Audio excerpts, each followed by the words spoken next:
أعوذ بالله من الشيطان الرجيم. بسم الله الرحمن الرحيم. تبارك الذي بيده الملك وهو على كل شيء قدير، الذي خلق الموت والحياة ليبلوكم أيكم أحسن عملا وهو العزيز الغفور، الذي خلق 7 سماوات طباقا ما ترى في خلق الرحمن من تفاوت فارجع البصر هل ترى من فطور ثم ارجع البصر كرتين ينقلب إليك البصر خاسئا وهو حسير.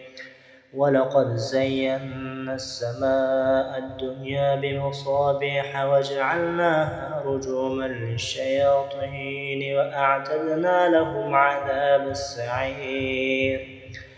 وللذين كفروا بربهم عذاب جهنم وبئس المصير. إذا ألقوا فيها سمعوا لها شهيقا وهي تفور تكاد تميز من الغيظ كلما ألقي فيها فوج سألهم خزنتها ألم يأتكم نذير قالوا بلى قد جاءنا نذير فكذبنا وقلنا ما نزل الله من شيء إن أنتم إلا في ضلال كبير. وقالوا لو كنا نسمع أو نعقل ما كنا في أصحاب السعير فاعترفوا بذنبهم فسحقا لأصحاب السعير. إن الذين يخشون ربهم بالغيب لهم مغفرة وأجر كبير. وأسروا قولكم أو اجهروا به إنه عليم بذات الصدور. ألا يعلم من خلق وهو اللطيف الخبير. هو الذي جعل لكم الأرض ذلولا فامشوا في مناكبها وكلوا من رزقه وإليه النشور. أأمنتم من في السماء أن يخسف بكم الأرض فإذا هي تمور أم أمنتم من في السماء أن يرسل عليكم حاصبا فستعلمون كيف نذير. ولقد كذب الذين من قبلهم فكيف كان نكير.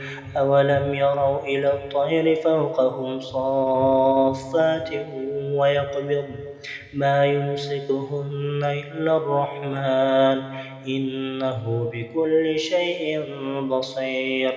أمن هذا الذي هو جند لكم ينصركم من دون الرحمن إن الكافرون إلا في غرور. أمن هذا الذي يرزقكم إن أمسك رزقه بل لجوا في عتو ونفور. أفمن يمشي مكبا على وجهه يهدى أمن يمشي سويا على صراط مستقيم. قل هو الذي أنشأكم وجعل لكم السمع والأبصار والأفئدة قليلا ما تشكرون. قل هو الذي ذرأكم في الأرض وإليه تحشرون. ويقولون متى هذا الوعد إن كنتم صادقين. قل إنما العلم عند الله وإنما أنا نذير مبين. فلما رأوه زلفة سيئت وجوه الذين كفروا وقيل هذا الذي كنتم به تدعون. قل أرأيتم إن أهلكني الله ومن معي أو رحمنا فمن يجير الكافرين من عذاب أليم. قل هو الرحمن آمنا به وعليه توكلنا فستعلمون من هو في ضلال مبين قل أرأيتم إن أصبح ماؤكم غورا فمن يأتيكم بماء معين